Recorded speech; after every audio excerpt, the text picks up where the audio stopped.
Good morning, everyone. A very happy new year to all, and welcome to my new YouTube channel.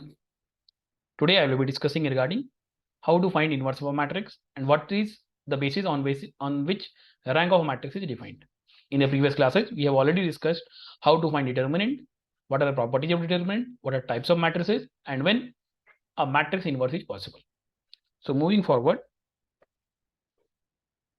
today's topic is adjoints and inverse of a matrix. In the last class, पिछली class में हमने देखा था that if determinant of ए अगर zero नहीं होगा तो भी क्या होगा, मैट्रिक्स का इनवर्स एग्जिस्ट करेगा। ठीक है, सो अगर मैं इनवर्स डिफाइन करूं, अगर मैं इनवर्स को डिफाइन करूं तो इनवर्स क्या होगा, अगर किसी मैट्रिक्स को मैं कहता हूं बी को, अगर मैं कहता हूं कि वो इनवर्स है हमारा किसका, किसी मैट्रिक्स का, so what is inverse of a matrix, what is inverse of a matrix, तो नथिंग बट क्या है inverse of matrix, a matrix B is said to be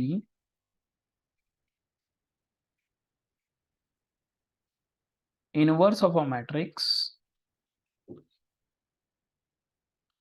if, अगर हम किसी मैट्रिक्स बी को, अगर मैं कहता हूं इनवर्स है तो क्या कंडीशन होगी भाई, सीधी सी बात है, आप किसी चीज को उसके इनवर्स से मल्टीप्लाई करो तो क्या मिलेगा, वन मिलेगा। वन को मैट्रिक्स के फॉर्म में क्या कहते हैं हम, आई कहते हैं। तो इसका मतलब क्या है, किसी मैट्रिक्स ए को अगर आपने उसके इनवर्स बी से मल्टीप्लाई किया तो अगर ए बी और बी ए दोनों चीज मल्टीप्लाई करने पे अगर हमें आई मिलता है, देन ऐसे ही चीजों को ऐसे तभी इस बी को क्या कहेंगे हम, इनवर्स कहेंगे।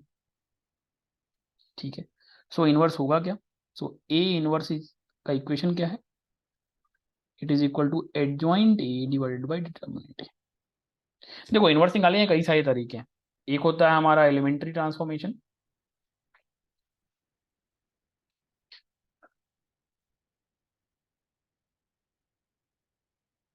दूसरा होता है हमारा एडजॉइंट मेथड। अब सिंस हम बात कर रहे हैं यहाँ पे गेट मेथड्स की, गेट की प्रिपरेशन के लिए, तो हम फॉलो करेंगे एडजॉइंट मेथड, क्योंकि ये मेथड जो होता है ये थोड़ा सा टाइम टेकिंग है और ये हमारे लिए पॉसिबल नहीं होगा गेट के टाइम पे कि इसको हम वहाँ पे कवर अप कर सकें। हेंस इसीलिए हम क्या करते हैं, हम इस मेथड को वर्ड पढ़ते हैं इसमें, एडजॉइंट ए मेथड को। सो बात आती है एडजॉइंट ए कैसे डिफाइन किया जाएगा, तो देखते हैं एडजॉइंट ऑफ अ मैट्रिक्स कैसे डिफाइन की जाती है। तो बात करें अगर हम एडजॉइंट मेथड की कि एडजॉइंट क्या होता है, तो देखते हैं एडजॉइंट क्या होता है हमारा।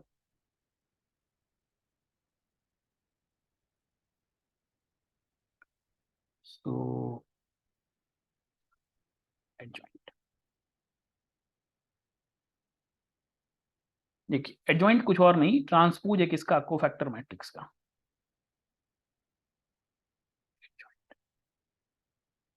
कोफैक्टर ऑफ का ट्रांसपोज।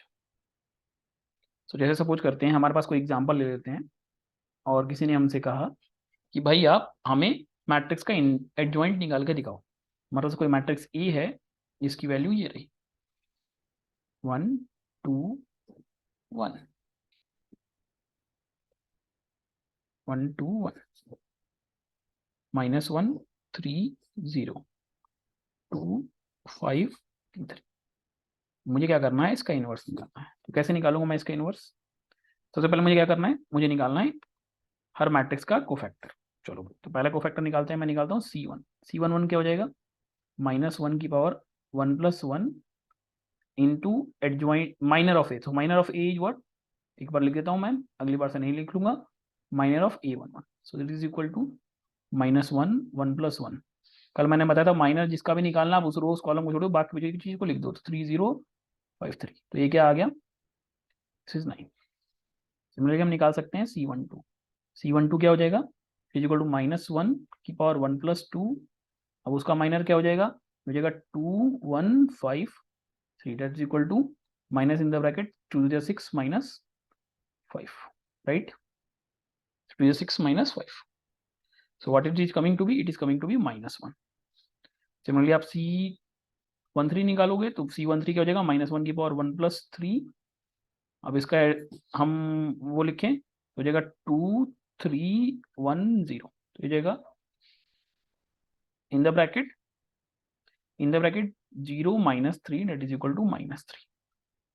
सिमिलरली आप C22 निकाल सकते हो, C21 भी निकाल लो। C21 क्या हो जाएगा, -1 की पावर 2 + 1, उसके माइनर से मल्टीप्लाई किया, माइनर क्या हो जाएगा उस केस में, -1 2 0 3। जिस भी माइनर कैसे निकालना है, जिस भी एलिमेंट की बात करेंगे उसका रो कॉलम छोड़ देना है, तो माइनस की बाहर -3 -0, तो it is coming to be out to be 3।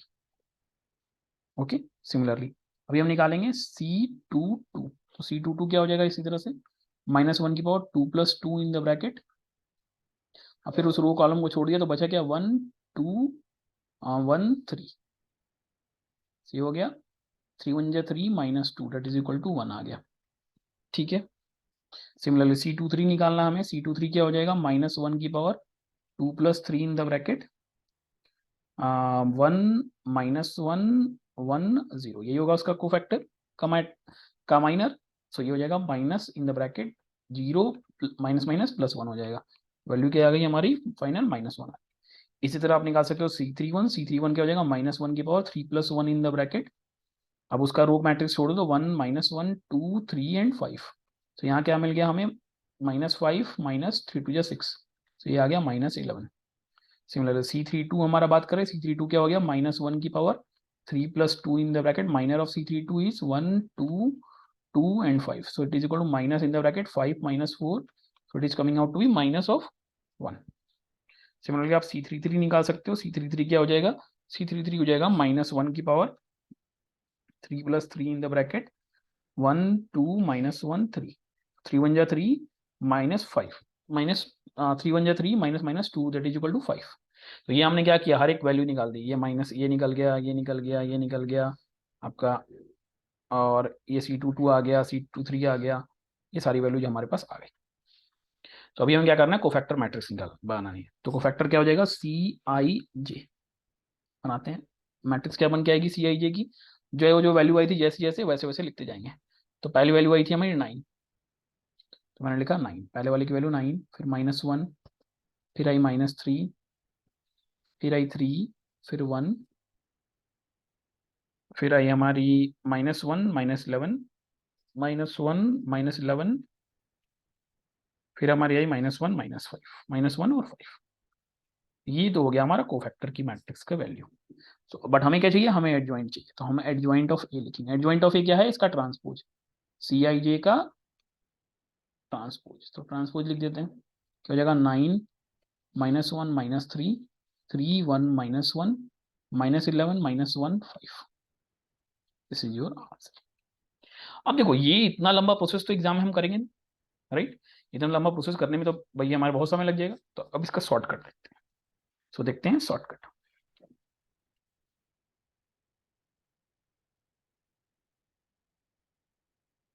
Shortcut के लिए मैं कलर चेंज कर देता हूँ।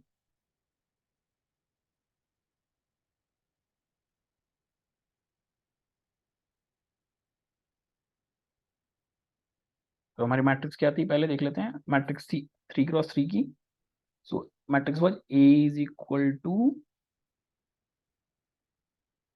1 2 1 1 2 1 -1 3 0 -1 3 0 2 5 3 2 5 3। तो अब कैसे सॉल्व करेंगे, तो देखो एडजॉइंट ए हमें निकालना, तो पहले क्या करो आप, जो मैट्रिक्स दी उसको वैसे का वैसे उतार लोगे, -1 2 2 3 5, एक बार समझ लेंगे तुरंत समझ में आ जाएगा, बहुत सिंपल है।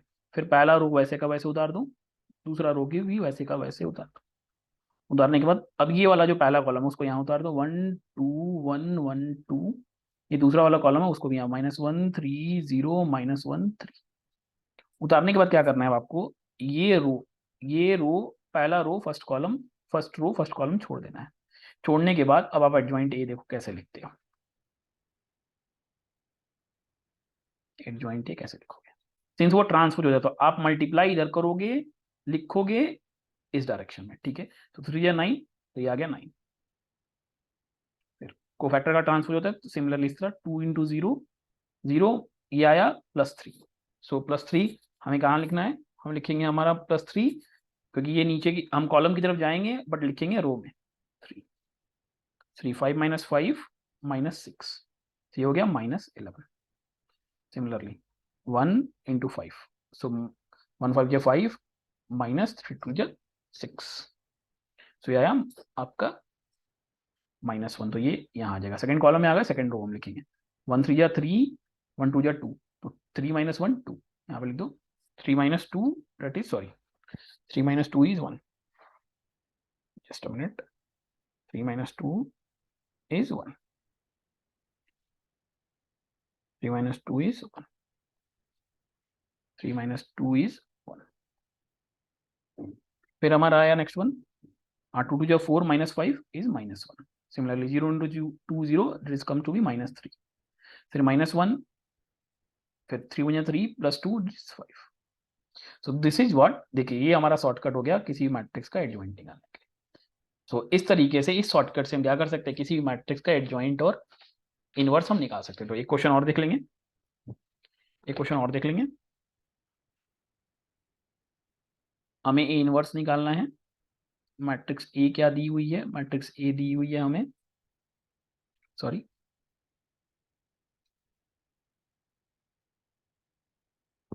मैट्रिक्स ए हमें दी हुई है.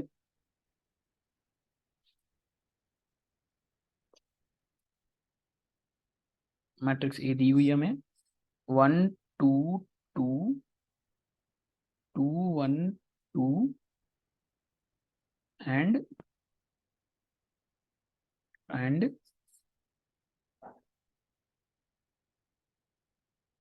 2 2 2 2. हमें क्या करना है, इसका इनवर्स निकालना. देखो कैसे निकालना, बहुत सिंपल तरीका. पहले इनवर्स निकालने के लिए हमें क्या चेक करना पड़ेगा, तो पहले हमें चेक करना है कि पहले इनवर्स एग्जिस्ट करता है कि नहीं. तो सबसे पहले हमें क्या निकालना पड़ेगा, हमें डिटर्मिनेंट ए निकालना पड़ेगा. चलो डिटर्मिनेंट ए निकालते हैं. डिटर्मिनेंट निकालने का तरीका मैंने शॉर्टकट कल सिखाया था. पहले पूरी मैट्रिक्स को वैसे के वैसे उतार दो आप, उतारने के बाद पहला कॉलम ऐसे को वैसे उतार दो, दूसरा कॉलम उतार दो, फिर डायगोनली मल्टीप्लाई करना है आपको. ठीक है, तो क्या आता है देखो जरा. पहला आया 1 + 2 2 जा 4 2 जा 8 + 2 2 जा 4 2 जा 8. फिर माइनस करना है आपको. सिमिलरली इस रो उल्टा जाना है, फिर वही कहानी आ गई. तो ये जगह 2 2 जा 4, फिर 2 2 जा 4 × 1 4 + 2 2 जा 4 × 1 4. ये क्या आ गया 8 8 16 16 + 17 17 - 12.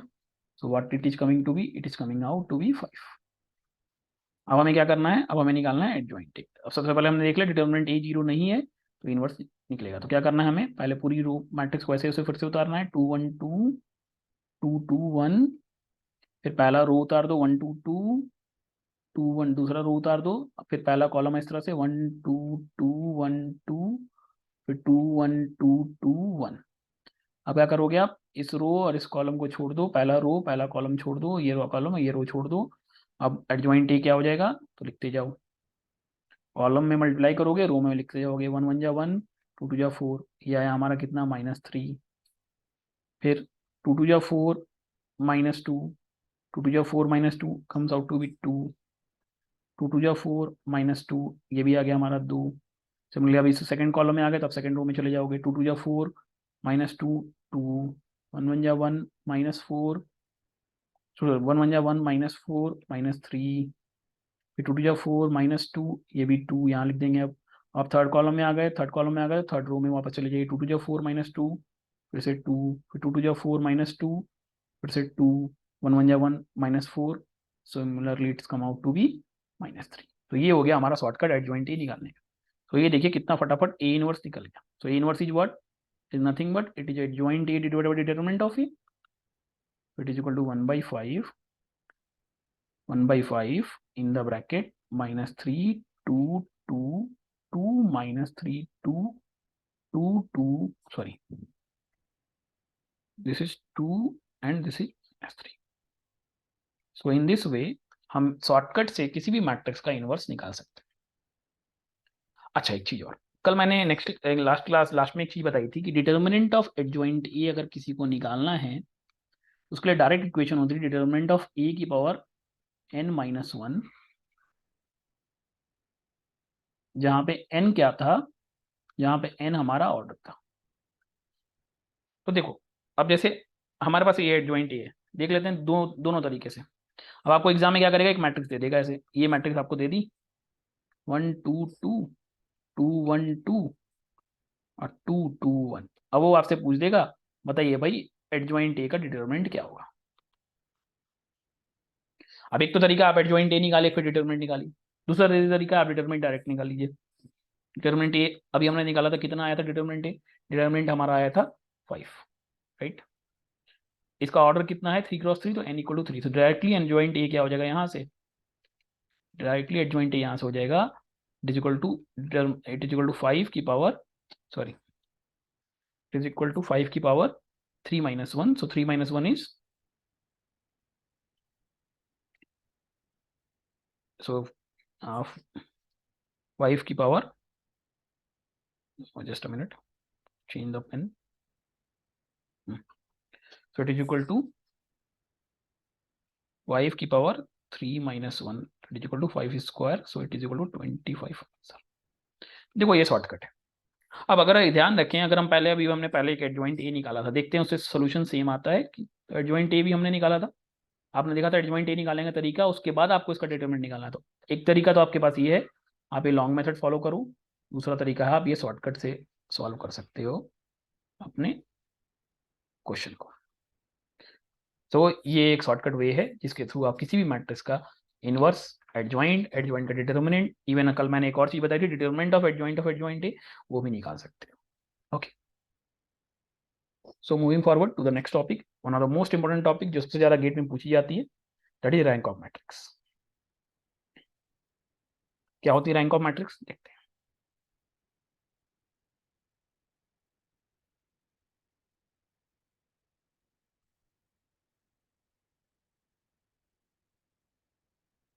Rank of matrix nothing but क्या है, देखो रैंक ऑफ मैट्रिक्स हमें कैसे करना है, वो सबसे छोटी मैट्रिक्स, वो सबसे ऑर्डर ऑफ सबसे लार्जेस्ट स्क्वायर मैट्रिक्स जो होगी, जो नॉन सिंगुलर, तो लिखते हैं सबसे पहले rank of matrix, rank of matrix is the order of, is the order of largest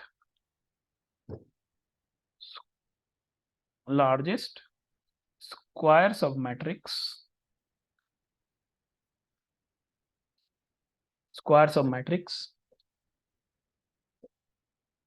in it which is non singular. कहने का मतलब अगर शॉर्ट फॉर्म में बात करूं, विच इज नॉन सिंगुलर, ठीक है। कहने का मतलब क्या है कि अगर सपोज करते हैं कि कोई मैट्रिक्स हमें दे दी, सबसे बड़ी 3 × 3 4 × 4 की दे दी, तो उस मैट्रिक्स का अगर हमें रैंक निकालना है तो हमें ये देखना पड़ेगा रैंक क्या होगा, वो मैट्रिक्स या वो चीज जिसका अगर हमको रैंक निकालना है, वो सबसे लार्जेस्ट मैट्रिक्स का सब मैट्रिक्स हो, बट वो नॉन सिंगुलर होना चाहिए, तभी हम रैंक निकाल पाएंगे। तो रैंक की प्रॉपर्टी की अगर मैं बात करूं, रैंक की properties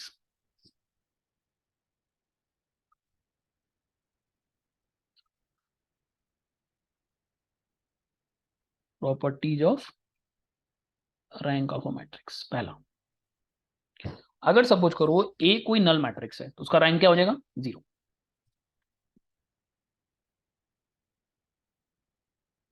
if A is a null matrix then rank को हम रो से दिखाते हैं, row of A is equal to 0। दूसरा, अगर नॉन जीरो मैट्रिक्स है, कुछ भी हो सकती है, 1 ऑर्डर की, 2 ऑर्डर की, 3 ऑर्डर की, 4 ऑर्डर, कुछ भी ऑर्डर की, so if A is a non zero matrix, तो देखो ध्यान रखना एक चीज का कि उस केस में रैंक कभी भी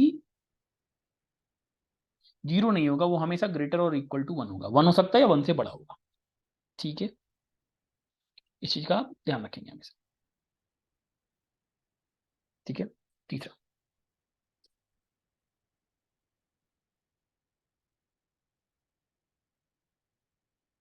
अब सपोज करते हैं हमारे पास एक आइडेंटिटी मैट्रिक्स है, एक आइडेंटिटी मैट्रिक्स है जिसका ऑर्डर n क्रॉस n है। तो ऐसी मैट्रिक्स का रैंक क्या होता है, हमेशा n के बराबर होता है। ठीक है, रैंक कैसे निकालते हैं अभी देखेंगे, रैंक क्या होती है, कैसे डिफाइन करते हैं। नेक्स्ट वन, अब अगर सपोज करो हमारे कोई मैट्रिक्स मिल गई रेक्टेंगुलर फॉर्म की m क्रॉस n की, तो उस केस में रैंक ऑफ ए जो होगा वो हमेशा लेस और इक्वल टू होगा किसके, आपका मिनिमम ऑफ एम एन। तो अगर मान लो 4 और 5 है तो हमेशा 4 से कम होगा, बट किससे ज्यादा होगा, 1 से। तो ध्यान रखेंगे रैंक ऑफ मैट्रिक्स कभी नेगेटिव नहीं हो सकता है, कभी कोई फ्रैक्शनल वैल्यू नहीं आएगी, 0 होगा या तो कोई नेचुरल नंबर होगा। क्लियर है। और किससे कम होगा हमेशा, एम या एन जो भी आपका रो है कॉलम है उसमें से जो भी मिनिमम वैल्यू उससे हमेशा कम होगा, 1 या 1 से ज्यादा होगा। तो अगर मैं बात करूं, एक इक्वेशन लिख दूं, अगर हमारा ए नल मैट्रिक्स नहीं है तो ये m या n से बड़ा, छोटा या सॉरी, हाँ एक मिनट, एक चीज गड़बड़ हो गई, यहाँ मिनिमम लगाना है। जो मैंने वहां पे लिखा उसको मैं बॉक्स में कर देता हूँ ताकि आप इसको इन्फॉर्म अपने शॉर्ट नोट्स जो भी बना रहे हो उसमें लिख सकते हो। Minimum of m comma n, but it will be always less greater और इक्वल टू 1।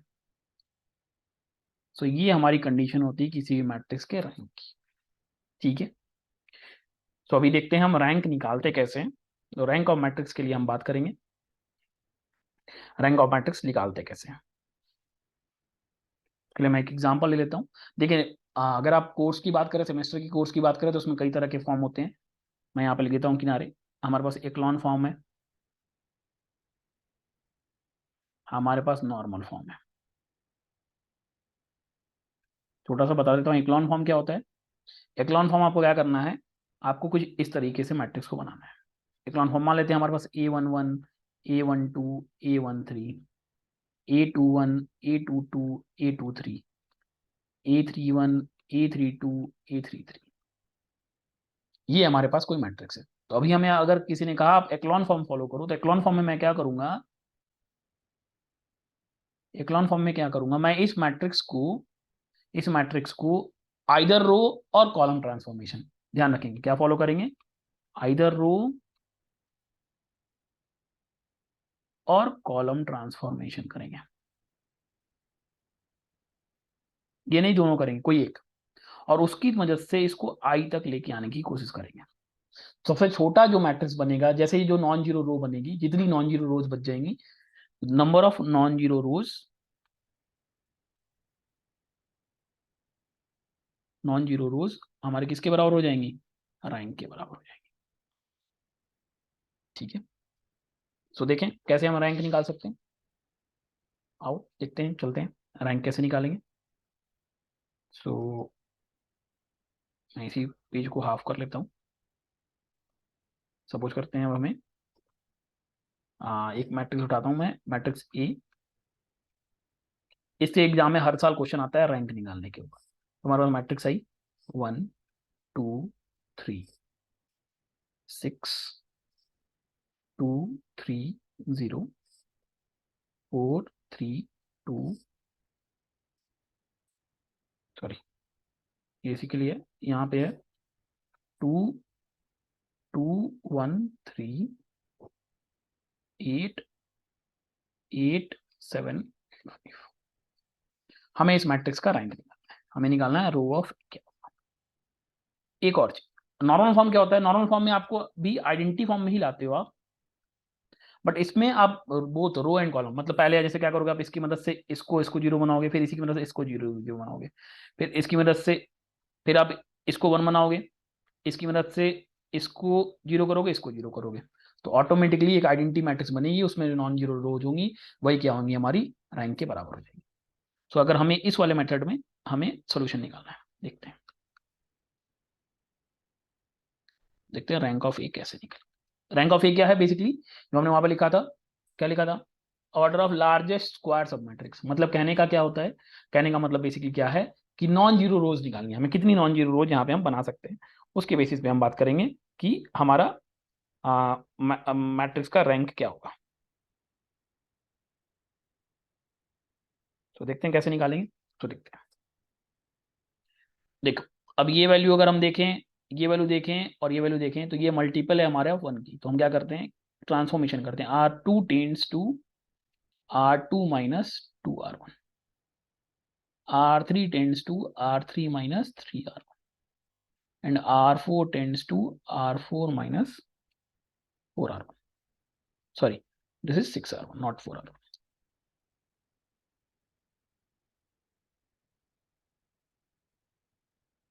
ठीक है, चलो सॉल्व करते हैं,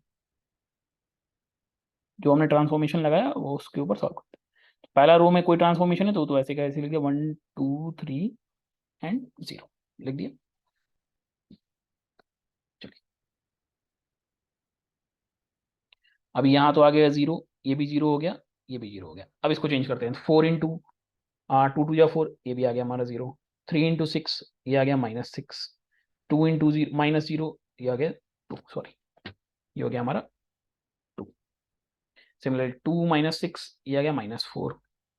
फिर आ गया आपका ऊपर वाले में हमें क्या करना है, 8 माइनस 6 2 या 12, -4। फिर आया 1 माइनस 9 -8। फिर 3 माइनस 0 3। फिर 7 माइनस 18 -11। फिर 5 माइनस 0 5। तो ये क्या आ गई, हमें एक मैट्रिक्स मिल गई। अगर आप ध्यान से देखो, अगर आप ध्यान से देखो, क्या इससे और छोटा कर सकते हो आप, नहीं कर सकते। तो अगर आप जरा इसका डिटरमिनेंट निकालने जाओ तो अगर आपने डिटरमिनेंट निकाला तो आप एक छोटी सी आपको सब मैट्रिक्स मतलब क्या होता है, छोटी छोटी मैट्रिक्स, 0 -4 -4 -3 -8 -11 2 3 5। अब देखो क्या इस मैट्रिक्स की वैल्यू कभी 0 हो सकती है, 0 होने की डिटरमिनेंट 0 होने की कंडीशन कल मैंने क्या बताया था, या तो सारी रो बार कोई दो रो आइडेंटिकल हो, कोई दो रो आइडेंटिकल है नहीं है, कोई दो रो में एक रो में पूरे का पूरा 0 दिया हो, नहीं 0 भी नहीं दिया हुआ है, तो ये कभी भी 0 नहीं हो सकती। अगर 0 नहीं हो सकती है तो मैट्रिक्स का रैंक क्या हो जाएगा, 3, क्योंकि यही क्या हमारी सबसे लार्जेस्ट सब मैट्रिक्स है, यही क्या हमारी सबसे लार्जेस्ट सब मैट्रिक्स है। ठीक है, चलो एक कुछ और क्वेश्चंस देखते हैं जिसमें हमें रैंक निकालने को बोला हो। चलो एक और क्वेश्चन हमने उठाया, हमें मैट्रिक्स ए दे रखा है 1 2 3 2 1 4 3 0 एंड 5। हमें क्या करना है, इसका रैंक निकालना है। सेम वही कहानी, पहले क्या करोगे आप, रो ट्रांसफॉर्मेशन लगाते हैं। रो ट्रांसफॉर्मेशन करके हमने क्या किया, R2 tends to R2 minus 2R1 and R3 tends to R3 minus 3R1। तो ये क्या हो जाएगा, जरा इस ट्रांसफॉर्मेशन को लगा दो, तो 1 2 3, फर्स्ट रो तो ऐसी रहेगी, यहाँ तो आ गया आपका 0, 1 में से 4 गया -3, 4 में से 4 में से आपका 4 में से आपका 8 6 गया, यहाँ पे आ गया आपका -2, यहाँ आ गया आपका -2। भी 0 में से आपका -6 गया, यहाँ पे आ गया आपका -6, सॉरी यहाँ आपका -6 आ गया। और वहां पे 5 माइनस 9, 5 माइनस 9 आपका क्या आ गया, -4। अगर आप ध्यान से देखोगे, अगर आप ध्यान से देखोगे तो ये रो और ये रो अब सेम हो रही है, राइट। देखो अगर इसमें मैं 2 से मल्टीप्लाई करूं तो ये पूरी की पूरी 0 हो जाएगी। मैं एक ट्रांसफॉर्मेशन और लगाता हूँ, मैं लिखता हूँ R3 टेंड्स टू R3 और R3 माइनस 2R2। जरा देखिए तो क्या बन गया, ये बन गया आपका 1 2 3 0 -3 -2। पहले जिसमें चेंज नहीं करना था वो कर दिया। अब 0 में से 0 घटाएंगे कुछ नहीं जाएगा, -6 और +6 हो जाएगा, तो ये हो गया 0। फिर यहाँ क्या आ जाएगा, -4 +4, ये भी हो गया 0। अब क्या इसको और छोटा कर सकते हैं, और छोटा कर सकते हैं, नहीं कर सकते हैं। तो अगर देखें हमारा नॉन जीरो रोज कितनी हो रही है, एक रो और दो रो, तो हमारी रैंक ऑफ मैट्रिक्स केस में कितनी हो गई, रैंक ऑफ मैट्रिक्स हमारी हो गई 2। क्लियर है, इस तरीके से हम किसी भी मैट्रिक्स का रैंक आप निकाल सकते हो, किसी भी मैट्रिक्स का आप रैंक निकाल सकते हो। चलो एक और क्वेश्चन देख लेते हैं। मान लेते हैं हमारे मैट्रिक्स दे रखा है 1 1 1 1 1 1, 1 1 1। तो देखो ये तो देखने से पता चल रहा है। अब किसी ने इसका आपको रैंक पूछा तो क्या हो जाएगा, सीधे बता दो भाई, इसको और इसको आप जीरो कर सकते हो। तो जैसे ये जीरो होगा, जैसे ये जीरो होगा तो ये जीरो और ये जीरो, तो ये क्या बचा अब, क्योंकि आप क्या करोगे, ट्रांसफॉर्मेशन लाओगे, R2 tends to R2 minus R1 and R3 tends to R3 minus R1। तो आपकी नॉन जीरो रोज क्या हो जाएंगी, सिर्फ पहले वाले में एलिमेंट रह जाएगा, बाकी वाले में सब में क्या हो जाएगा, जीरो जीरो हो जाएगा। ठीक है। सो यहाँ पर रैंक इस केस में क्या हो जाएगा, इसीलिए रैंक ऑफ ए क्या हो जाएगा हमारा, 1 हो जाएगा। सो बेसिकली आपको क्या करना है, रैंक निकालने के लिए, आपको रैंक निकालने के लिए नॉन जीरो रोज निकालने की कोशिश करनी है। और नॉन जीरो रोज आप कैसे निकालेंगे, रो और कॉलम ट्रांसफॉर्मेशन करके। तो आगे आपके ऊपर है, आपको कौन सा ट्रांसफॉर्मेशन लगाना है, रो ट्रांसफॉर्मेशन लगाना है या कॉलम ट्रांसफॉर्मेशन लगाना है। कोई दिक्कत, ठीक है, ओके। चलो एक और बड़ी सी मैट्रिक्स की हम बात कर लेते हैं, छोटी सी, एक और मैट्रिक्स ले लेते हैं जिससे एकदम क्लियर हो जाएगा हमारा। सो लेट्स सी, ये लास्ट क्वेश्चन हमारा रैंक के लिए। आई थिंक आप रैंक समझ में आ जाएगा अब। एक और मैट्रिक्स मैंने ली, अभी रेक्टेंगुलर ली मैंने। मैट्रिक्स है हमारे पास 1 2 4 1 0 1 0 2 3 -2 2 एंड 1। अब हमें रैंक निकालना है। सबसे पहले हम क्या करेंगे, इसको और इसको जीरो बना देते हैं। चलो लिखेंगे R2 tends to R2 minus 2R1 and R3 tends to R3 minus 4R1। जरा इस ट्रांसफॉर्मेशन को लगाते ही बाकी जो जो चीज़ें हैं उसको ऐसे कैसे उतार दिया मैंने, पहले रो में कोई चेंज नहीं करना, तो वैसे ऐसे उतार दिया। यहाँ तो हो गया जीरो, यहाँ तो जीरो आ गया, जीरो में से टू माइनस टू गया, यहाँ पे आ गया आपका -2। यहाँ पे क्या आ गया आपका, यहाँ पे आ गया आपका -3। 4 - 1 -4 -3। अच्छा अभी 2 - 0 तो 2 ही रह जाएगा। यहाँ पे 2 माइनस माइनस माइनस 4, तो +4, 2 - 4 that is comes to be 6। यहाँ देखें हमारे यहाँ तो 3 आ जाएगा आपका, और यहाँ आपका आ जाएगा 1 -4, यहाँ पे आपका आ गया 9। राइट, कोई दिक्कत अभी, कोई दिक्कत नहीं। अगर आप ध्यान से देखें, हम ध्यान से देखें, इस मैट्रिक्स को मैं जीरो बना सकता हूँ कैसे, जरा देखो, मैं लिखता हूँ R3 tends to R3 R3 minus 3/2 R2। मैं अगर ये करूंगा, देखो सेम ये मल्टीप्लीकेशन आएगा, 2 से 2 कट जाएगा, यहाँ पे बचेगा 1 1 1 इंटू 3 3 3 माइनस माइनस प्लस, तो ये जीरो हो जाएगा। ये हो गया 1 1 0 -2 0 -2 2 6। सो यहाँ पे आ गया जीरो। सिमिलर यहाँ देखें, 2 से 2 कटा, 2 से 2 कटा, 3 - 3, यहाँ पे जीरो आ गया। 2 से 6 गया तो 3 बचा, 3 दिया 9, 9 - 9 अगेन जीरो आ गया। तो देखिए अभी नॉन जीरो रोज कितनी बची, अभी नॉन जीरो रोज वापस हमारी कितनी बची, 2 बची। सो नॉन जीरो रोज हमारी कितनी है, नॉन जीरो रोज हमारी आ गई 2। तो रैंक भी क्या हो जाएगा इस मैट्रिक्स का, इसीलिए वो भी हो जाएगा। तो रैंक क्यूब इस तरह से हम निकाल सकते हैं, आइदर बाई इक्लॉन फॉर्म और बाई नॉर्मल फॉर्म। दोनों में हमें क्या करना है, दोनों में हमें बेसिकली क्या करना है, दोनों में हमें सिर्फ और सिर्फ आपको नॉन जीरो रोज निकालनी है। सो अगर मैं डायरेक्टली एक टर्म में लिखना चाहूँ कि रैंक क्या है, so rank of A is equal to number of non zero rows. और एक पॉइंट मैंने पहले बताया था, it is nothing but minimum of m comma n, where m and n are the order, and it will be greater or equal to 1 considering row of a is not a zero matrix. कब, when a is not a null matrix. तो इस तरीके से हम किसी भी matrix का हम रैंक निकाल सकते हैं। Hope I am clear to all of you. Okay, so last topic for the today's class, जहां से एग्जाम में कंसिस्टेंसी पे या तो रैंक पे क्वेश्चन आएगा या तो कंसिस्टेंसी पे क्वेश्चन आएगा। मैं आज कंसिस्टेंसी बता देता हूं, क्वेश्चन इसके ऊपर नेक्स्ट क्लास में हम सॉल्व करें। सो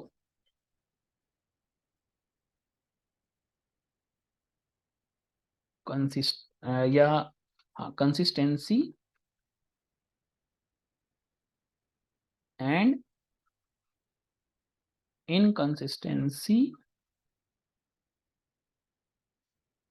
of a system of equations. अब मान लेते हैं हमारे पास कोई लीनियर इक्वेशन हमें दे दी, कैसे दे दी, a1x plus p1y plus c1z equal to D, मान लेते हैं d1, ठीक है। Similarly a2x plus b2y plus c2z equal to d2, then a3x plus b3y plus c3z equal to d3, ठीक है। सो हम अब एक मैट्रिक्स लिखेंगे, coefficient matrix.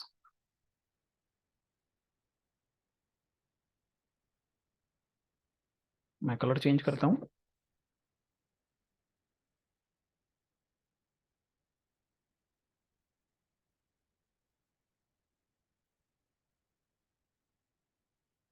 Coefficient matrix A is equal to, क्या हो गया, A1। अब क्या करना है, जो भी वेरिएबल्स हैं, वेरिएबल्स यहाँ पे क्या है, एक्स वाई जेड, तो क्या करना है, उनके कोफिशिएंट्स को वैसे का वैसे उतार देना है आपको in form of a matrix. This is my coefficient matrix A.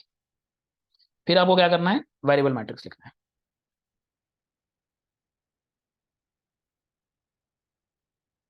Variable matrix को नोटेशन के फॉर्म में कैपिटल एक्स दिखाते हैं, चाहो तो आप कुछ भी दिखा सकते हो। तो ये हो जाएगा X Y and Z. Then आपका आता है कांस्टेंट मैट्रिक्स। तो आपको क्या निकालना है, कांस्टेंट मैट्रिक्स। कांस्टेंट मैट्रिक्स क्या है, इसको हम बी से दिखाते हैं। सो it is d1 d2 and d3, okay. तो अगर मैं उस गिवन सेट ऑफ इक्वेशंस को, that is given set of equation 1 2 and 3, इसको अगर इन तीनों के फॉर्म में रिप्रेजेंट करना चाहूँ तो मैं कैसे लिखूंगा, मैं लिखूंगा a of x is equal to a of x is equal to b, right. So अब आपको क्या करना पड़ेगा, हमें क्या करना है, मेथड्स ऑफ कंसिस्टेंसी। कंसिस्टेंसी का मतलब क्या है, इनकंसिस्टेंसी या कंसिस्टेंसी का मतलब यहाँ पे क्या है, कि हमें क्या करना है, अपने इक्वेशन का सोल्यूशन निकालना है। तो सोल्यूशन एग्जिस्ट करेगा, एग्जिस्ट करने में भी दो चीजें, या तो यूनिक सोल्यूशन होगा या तो इनफाइनेटली मेनी सोल्यूशन होगा। तो ऐसी चीजों को हम क्या कहेंगे, हमारा सोल्यूशन कैसा हो जाएगा, तब कंसिस्टेंट होगा। अगर कोई सोल्यूशन नहीं है तो उसको हम क्या कहेंगे, इनकंसिस्टेंट बोलते हैं। तो उसके लिए हमें क्या करना पड़ता है, सबसे पहले एक मैट्रिक्स डिफाइन करनी होगी। दिस मैट्रिक्स इज, मैं कलर फिर से चेंज कर देता हूँ ताकि आप जब नोट्स बनाए तो इसको और प्रॉपरली समझ सकें। Think I will use red colour. So that matrix is augmented matrix. Augmented matrix क्या होती है, इसको हम सी से दिखाते हैं। सी इज इक्वल टू क्या होता है, दोनों मैट्रिक्स ए और बी को आप एक साथ लिख दीजिए। ए और बी को अगर आप एक साथ लिखेंगे तो क्या बनेगा, A11, ए सॉरी A1 था, A2 था, A3 था, ए सॉरी मैं एक बार इरेजर यूज कर लेता हूँ।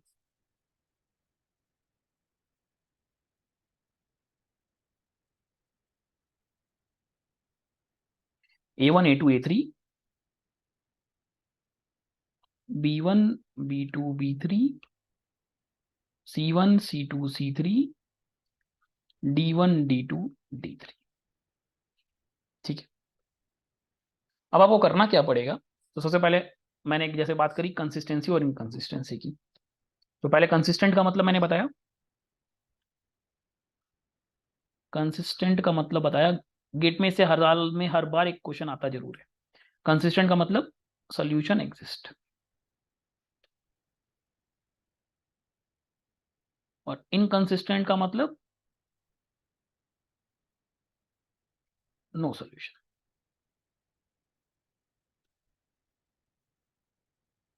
ये चीजें आपने छोटी क्लास में भी लीनियर इक्वेशन को सॉल्व करते समय पढ़ा होगा, बट इसको हम मैट्रिक्स मेथड से कैसे सॉल्व करेंगे, हम ये कर रहे हैं। So solution exist, solution exist करने का हमारे पास केसेज हैं, देखते हैं। पहला केस, केस पहला केस क्या कहता है, आपको क्या करना है, रैंक निकालना है, किसका, rank of augmented matrix A B. और अगर आपने रैंक ऑफ, ये बराबर आता है रैंक ऑफ मैट्रिक्स ए के, देन, और ये किसके बराबर हो आपका, नंबर ऑफ अननोन्स के। जैसे हमारा जो अभी मैंने इक्वेशन लिखी, नंबर ऑफ अननोन्स कितने थे, 3 थे। तो ऐसे केसेज में हमारा इक्वेशन कैसा कहलाएगा? कंसिस्टेंट कहलाएगा। ऐसे केसेज में हमारा इक्वेशन क्या कहलाएगा? हमारा इक्वेशन कहलाएगा consistent with unique solution. Unique solution मतलब सबके, जैसे x equal to 1, x equal to k1, y equal to k2 and z is equal to k3, z is equal to k3।